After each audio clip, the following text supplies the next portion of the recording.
In the middle of a massive street protest, Venezuelan President Nicolas Maduro formalized his petition for a new Venezuelan constitution.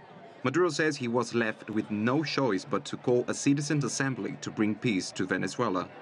If you opposition say you are the majority, then you should launch your candidates to run for the Citizens' Assembly and the people will decide. Government supporters gathered outside the headquarters of the Electoral Board in Caracas to support their president. The opposition was asking for a citizens' assembly 2 years ago, but now they don't want one because they only want to destroy our country. While the Electoral Board authorities agreed to start the process of arranging for elections for the Citizen Assembly, opposition demonstrators marched towards the headquarters of the National Assembly. The Venezuelan opposition says now more than ever it has reasons to protest against what it calls a dictatorial government, whose purpose, they say, is to keep itself and the president himself in power.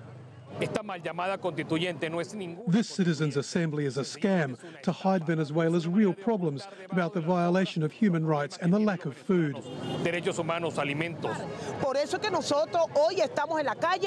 we're in the street because the socialist government has carried out a coup. It's not just a coup against the Constitution, but a coup against all Venezuelans with no regard for our hunger and our human rights.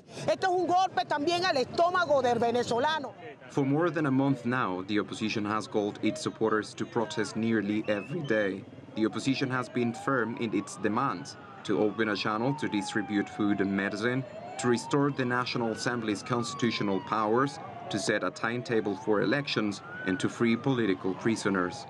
The opposition says it will not let up the pressure, while regional governments say they are considering sanctions. Even so, President Maduro has so far refused to budge on the opposition demands, and the political crisis in Venezuela continues to escalate. Juan Lamas, CGTN, Caracas.